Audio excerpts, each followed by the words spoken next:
Students, पता है हम इंग्लिश में ज़्यादातर बात इसलिए नहीं कर पाते हैं क्योंकि हमें इंग्लिश में क्वेश्चंस करना नहीं आता है, इंग्लिश में सवाल पूछना नहीं आता है। क्योंकि इंग्लिश में बात की शुरुआत करने के लिए हमें क्वेश्चंस करना आना चाहिए कि किस तरीके से क्वेश्चंस पूछे जाते हैं। इसलिए आज की इस इंटरेस्टिंग वीडियो में हम जानेंगे हाउ टू आस्क क्वेश्चंस। साथ में आपको ये भी बताऊंगा कि अगर कोई आपसे क्वेश्चंस करता है तो आपको किस तरीके से इंग्लिश में उसका आंसर देना है। तो वीडियो में एंड तक बने रहिएगा, वीडियो को बीच में बिल्कुल भी स्किप नहीं कीजिएगा क्योंकि आज की वीडियो काफ़ी ज़्यादा इंटरेस्टिंग होने वाली है। चलिए वीडियो की शुरुआत करते हैं।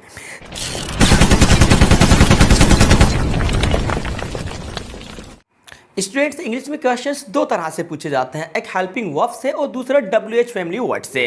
जो क्वेश्चंस इंग्लिश में हेल्पिंग वर्ब से पूछे जाते हैं उसका आंसर यस या नो में आ जाता है, और जो क्वेश्चंस इंग्लिश में WH फैमिली वर्ड से पूछे जाते हैं उसका आंसर यस या नो में ना आकर डिटेल में आता है। तो याद रखिएगा, इंग्लिश में जब आप क्वेश्चन करेंगे तो जिन क्वेश्चंस को आप हेल्पिंग वर्ब से करेंगे उनका आंसर यस या नो में आ जाएगा, और जो क्वेश्चंस आपके WH फैमिली वर्ड से पूछे जाएंगे उनका आंसर आपका यस या नो में ना आकर उनका आंसर आपका डिटेल में आएगा।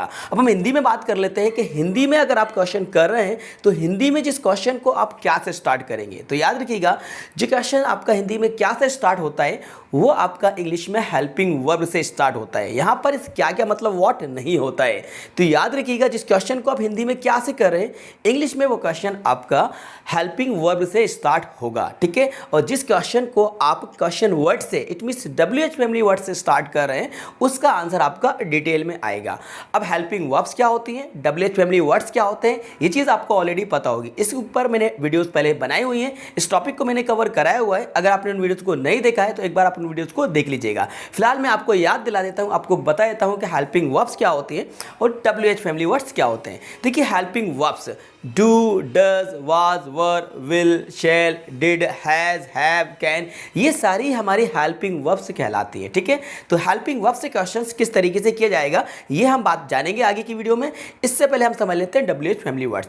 देखिए, WH फैमिली वर्ड, इनको WH फैमिली वर्ड्स ही क्यों कहा जाता है, क्योंकि इनमें WH आता है। ये या तो W से स्टार्ट होते हैं या फिर H से स्टार्ट होते हैं, इसलिए इनको क्वेश्चन वर्ड्स कहा जाता है, इनको WH फैमिली वर्ड्स कहा जाता है। अब कौन से होते हैं, what, where, when, why, how, who, whose, which, how many, how much, how far, how long, ये सारे हमारे WH फैमिली वर्ड्स कहलाते हैं, ठीक है। तो अब दोनों बातों को आपने जान लिया है कि हेल्पिंग वर्ब्स क्या होती हैं, WH फैमिली वर्ड्स क्या होते हैं। अब देखिए, हम क्वेश्चन को बनाएंगे। तो क्वेश्चन को पूछने के लिए सबसे पहले हम क्वेश्चन वो देखेंगे जिनको हम डायरेक्टली हेल्पिंग वर्ब से स्टार्ट करेंगे। फॉर एग्जाम्पल, हम हेल्पिंग वर्ब लेते हैं डू, ठीक है, डू। अब डू से क्वेश्चन किस तरीके से किया जाएगा, अगर आपको ये कहना है कि डू यू नो मी, अब हिंदी क्या हुई, क्या आप मुझे जानते हैं, डू यू नो मी। अब इसका आंसर आपको किस तरीके से देना है, जैसा क्वेश्चन है वैसा उसी में आपको आंसर मिल जाएगा। डू यू नो मी, अगर आप जानते हैं तो बोलोगे यस आई नो यू, अगर आप नहीं जानते तो इसका आंसर होगा no I don't know you, no I don't know you. तो अब डू से आप कितने क्वेश्चन बना सकते हैं, आप बनाते चले जाएगा। Do you play cricket, do you take tea, do you go to school, do you go to market, do you watch movies, do you listen to music. इस तरह से आप जितने चाहे उतने क्वेश्चंस बना सकते हैं डू से, और इसका आंसर आपका यस या नो में आ जाएगा। अब डू के अलावा आप कोई भी हेल्पिंग वर्ब ले सकते हैं, जैसे कि आपने ली डिड, डिड यू प्ले, मतलब क्या आपने खेला, डिड यू कम, क्या आप आए, डिड यू गो देयर, क्या आप वहाँ गए, did you go to market, क्या आप बाजार गए थे, did you go to school, क्या आप स्कूल गए थे। तो ये क्वेश्चन हमारे डिड के मतलब के पास्ट में हो जाएंगे। अगर आपको फ्यूचर में करना है तो आप विल से यूज़ करेंगे, मतलब कि पहले आप विल का यूज़ करेंगे। विल यू कम टुमारो, मतलब क्या हुआ, क्या आप कल आएंगे, तो आंसर क्या होगा, yes I will come tomorrow, no I will not come tomorrow. तो फ्यूचर के क्वेश्चन आपको विल से कर देना है। ये हेल्पिंग वर्ब क्या है, ये टेंस के अकॉर्डिंग यूज़ की जा रही है। ये बात आपने ऑलरेडी जान ली होगी, जब आपने टेंसेस की वीडियोज़ को देखा होगा तो आपको पता होगा कौन से टेंस में कौन सी हेल्पिंग वर्ब का हमें यूज़ करना है। डू कब यूज़ होता है, डज कब यूज़ होता है, डिड कब यूज़ होता है, विल कब यूज़ होता है, ये सारी चीज़ें आप ऑलरेडी जानते हैं। यहाँ पर इस वीडियो के अंदर आपको सिर्फ ये बताया जा रहा है कि क्वेश्चन करने के लिए पहले आपको हेल्पिंग वर्ब लगाना है, ठीक है। जैसे कि अगर आपको ये कहना है are you ready, are you busy, are you working, are you going, and are you watching this video, are you playing, are you going there, are you enjoying, तो इस तरह से आप आर से भी क्वेश्चन कर सकते हैं। तो बस हमें समझना ये है कि जिस क्वेश्चन को आप हेल्पिंग वर्ब से कर रहे हैं इसका आंसर हमारा यस या नो में आ रहा है, ठीक है। अगर आपको आंसर देना है तो आप आंसर भी दे सकते हैं, जैसे कि can you speak English, yes I can speak English. अगर आप नहीं बोल सकते तो आप कह दीजिए no I can't speak English. Can you operate computer, yes I can operate computer. No I can't operate computer. इस तरीके से आप आंसर देंगे, ठीक है। सो गाइस ये थे हमारे वो क्वेश्चन जिनको हमने हेल्पिंग वर्ब से पूछा, हेल्पिंग वर्ब से हमने बनाया। तो आपको इस तरह से बहुत सारे क्वेश्चंस बनाते चले जाना है, जितने क्वेश्चन चाहें आप उतने क्वेश्चंस बना सकते हैं। बस स्टार्टिंग में आपको हेल्पिंग वर्ब लगा देना है और आपको पता होना चाहिए कि कौन सी मेन वर्ब का यूज़ किया जाएगा। जी हाँ, मेन वर्ब हेल्पिंग वर्ब दोनों ही के बारे में आपको नॉलेज होना चाहिए। हेल्पिंग वर्ब टेंस के ऊपर डिपेंड करता है और आपकी जो मेन वर्ब है वो भी टेंस के ऊपर डिपेंड करता है कि आप प्रेजेंट में क्वेश्चंस कर रहे हैं, पास्ट में कर रहे हैं, फ्यूचर में कर रहे हैं या कंटिन्यूस में कर रहे हैं। कंटिन्यूस में करेंगे तो आपको आईएनजी का यूज़ करना होगा, ठीक है। जैसे कि आर यू गोइंग देयर, क्या आप वहाँ जा रहे हैं, तो ये आपका कंटिन्यूस का। अगर आप परफेक्ट में करेंगे तो आपको V3 का यूज़ करना होगा। Have you seen the Taj Mahal, have you seen this video. तो अब जान लेते हैं हम WH फैमिली वर्ड्स के बारे में। तो देखो WH फैमिली वर्ड्स के क्वेश्चन को बनाने के लिए आपको स्टार्टिंग में ही WH फैमिली वर्ड का यूज़ करना है, देन आपको हेल्पिंग वर्ब का यूज़ करना है। तो जो WH फैमिली वर्ड आपका क्वेश्चन में आएगा, हिंदी में अगर सेंटेंस आप बनाएंगे तो उसकी इंग्लिश आपको स्टार्टिंग में लग देना है, ठीक है। मतलब शुरुआत में आपको WH फैमिली वर्ड का यूज़ करना है, then helping verb, then subject और देन आपको वर्ब का यूज़ करना है। ये डिपेंड करता है आपके टेंस के ऊपर, ठीक है। चलिए देखते हैं WH फैमिली वर्ड से किस तरीके से क्वेश्चन को बनाया जाता है। जैसे कि मैं आपको पहले क्वेश्चन बताता हूँ, एक हेल्पिंग वर्ड से, एक WH फैमिली वर्ड से, दोनों का डिफरेंस आप समझ जाएंगे। जैसे कि अगर कहें डू यू प्ले, क्या आप खेलते हैं, क्या आप खेलते हैं, इसका आंसर आएगा यस आई प्ले। अगर इसको यू पूछा जाए व्हाट डू यू प्ले, तो इसका आंसर डिटेल में आएगा, इसका आंसर यस या नो में नहीं आएगा। व्हाट डू यू प्ले, तो आप कह सकते हैं I play games, I play cricket, I play hockey, I play badminton. ये आंसर आपका डिटेल में आएगा, क्योंकि स्टार्टिंग में हम व्हाट का यूज़ कर रहे हैं, जिसका मतलब यहाँ पर हो रहा है क्या। जी हाँ, तो ये हमारा WH फैमिली वर्ड यूज़ हुआ। डू यू प्ले में WH फैमिली वर्ड यूज़ नहीं हुआ था, उस क्वेश्चन को हमने डू से स्टार्ट किया, जो कि हेल्पिंग वर्ब थी। और नेक्स्ट क्वेश्चन जो हमने पूछा, जिसमें हमने कहा व्हाट डू यू प्ले, तो व्हाट डू यू प्ले मतलब कि आप क्या खेलते हैं, व्हाट डू यू प्ले, तो इसका आंसर आपका डिटेल में आया। चलिए और क्वेश्चन बनाते चले जाते हैं। जैसे आप व्हाट ले लीजिए, व्हाट मतलब क्या, what are you doing, what are you doing, what are you, आप क्या हैं, व्हाट आर यू डूइंग, आप क्या कर रहे हैं, what's your name, what's your father's name, what do you want to become, what do you want to become. इस तरीके से आप व्हाट से क्वेश्चन बनाते चले जाइए, ठीक है। सो गाइस इसी तरह से हमारा नेक्स्ट वर्ड है वेयर। वेयर का यूज़ किया जाता है प्लेस को जानने के लिए, प्लेस के बारे में पता करने के लिए हम यूज़ करते हैं वेयर का। जैसे हमें कहना है वेयर डू यू लिव, मतलब क्या होता है, आप कहाँ रहते हैं। तो हमने स्टार्टिंग में WH फैमिली वर्ड यूज़ किया वेयर, देन हमने हेल्पिंग वर्ड यूज़ करी do.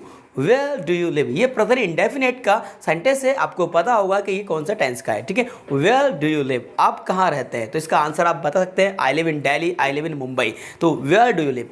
Where are you going, आप कहाँ जा रहे हैं, where are you going. Where did you go, आप कहाँ गए थे, वेयर विल यू गो, आप कहाँ जाएंगे, वेयर विल यू गो, आप कहाँ जाएंगे। Where do you want to go, आप कहाँ जाना चाहते हैं। वेयर इज़ ही, वे कहाँ हैं। वेयर इज शी, वे कहाँ हैं। ओके, वेयर आर यू, आप कहाँ हैं। इस तरीके से आप वेयर का यूज़ कर लीजिएगा। नेक्स्ट है हाउ।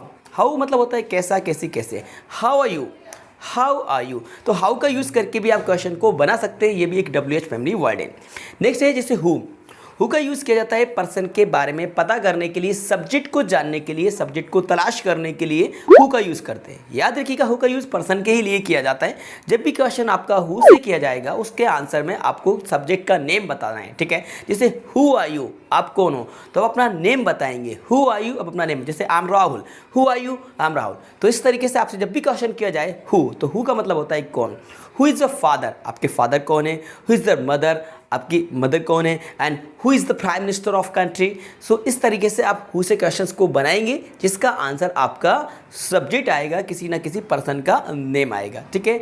इसके बाद बात करते हैं नेक्स्ट विच। विच का यूज़ किया जाता है चॉइस को पता करने के लिए। जी हाँ, चॉइस को जानने के लिए हम विच का यूज़ करते हैं। जैसे कि which is your favourite movie, which is your favourite colour, which is your favourite car, which is your favourite subject. इस तरीके से विच का यूज़ करते हैं क्वेश्चंस को पूछने के लिए। तो देखिए ये सारे ही WH फैमिली वर्ड्स हैं, इनका यूज़ करके आप क्वेश्चन बना सकते हैं। जैसे कि अगर मैं आपसे कहूँ हाउ ओल्ड, हाउ ओल्ड का मतलब क्या होता है, कितना पुराना। जैसे how old are you, how old are you मतलब कि आपकी आयु कितनी है। How old is your father, how old is your mother, how old is your sister, how old is your house, how old is your mobile. तो इस तरीके से आप हाउ ओल्ड का यूज़ कर लीजिएगा। हाउ मेनी, हाउ मेनी का use किया जाता है काउंटेबल नाउन के लिए, ठीक है। Countable noun, the things that can be counted, जिनको हम गिन सकते हैं, काउंट कर सकते हैं, जिनको 1 2 3 करके हम बता सकते हैं, उसके लिए हम यूज़ करते हैं हाउ मेनी। जैसे how many friends do you have, how many friends do you have. Okay, how many players are there in your team, how many players are there in your team. इस तरीके से how many का use करेंगे। So guys इसी तरह से हमारा next word है व्हेन। व्हेन का मतलब होता है कब। व्हेन का यूज किया जाता है टाइम को जानने के लिए, समय के बारे में पता करने के लिए। जैसे कि when do you get up, when do you get up, आप कब उठते हैं, तो इसमें आंसर आप बता देंगे I get up at 5 o'clock। When do you go to school, when do you go to coaching, when do you start your work. तो ये क्वेश्चन हमें करना है व्हेन से, जिसके आंसर में आपको टाइम बताना होता है। समय से रिलेटेड क्वेश्चंस को करने के लिए हमें व्हेन का यूज़ करना है, ठीक है। तो ये WH फैमिली वर्ड्स की लिस्ट है, आप इसको देख लीजिए। इनका यूज़ करके आप क्वेश्चंस को बनाने की प्रैक्टिस करिए। जी हाँ, बहुत सारे क्वेश्चंस आप बना सकते हैं, जितने चाहे उतने क्वेश्चंस आप बनाते चले जाइएगा। दोनों तरीके मैंने आपको सिखा दिए हैं, आपको बता दिए हैं कि किस तरीके से हमें हेल्पिंग वर्ब्स का यूज़ करके क्वेश्चन बनाना है और कब हमें WH फैमिली वर्ड का यूज़ करके क्वेश्चन बनाना है। अगर आप क्वेश्चन बनाना सीख जाते हैं तो आंसर भी आप इजीली तरीके से दे पाएंगे। सो गाइस आपको आज से ही, अभी से ही क्वेश्चंस पूछने की प्रैक्टिस करना है, साथ में आपको आंसर देने की भी प्रैक्टिस करना है। जी हाँ, आपको अपने आप से ही क्वेश्चंस करते चले जाना है और आपको खुद से ही आंसर देते चले जाना है। अगर आप आज से ही और अभी से ही प्रैक्टिस स्टार्ट करते हैं, आई होप आपको क्वेश्चन पूछने में कोई भी प्रॉब्लम नहीं जाएगी और आप इजीली तरीके से किसी भी क्वेश्चन को पूछ पाएंगे, चाहे वो आपका हेल्पिंग वर्ब से स्टार्ट हो या फिर वो आपका WH फैमिली वर्ड से स्टार्ट हो। दोनों ही तरीके मैंने आपको इस वीडियो के अंदर बता दिए कि कब हमें हेल्पिंग वर्ब से क्वेश्चन करना है और कब हमें WH फैमिली वर्ड से क्वेश्चन करना है। आई होप ये वीडियो आपको पसंद आई होगी। सो गाइस वीडियो को लाइक करिए, अपने दोस्तों के साथ शेयर करिए और यदि चैनल पर नए हैं तो चैनल को जरूर सब्सक्राइब कर लीजिए, साथ में बेल आइकन को प्रेस कर दीजिएगा सो दैट जब भी नई वीडियो अपलोड की जाएगी उसका नोटिफिकेशन सबसे पहले आपको टाइम पर मिल जाएगा। Thanks for watching.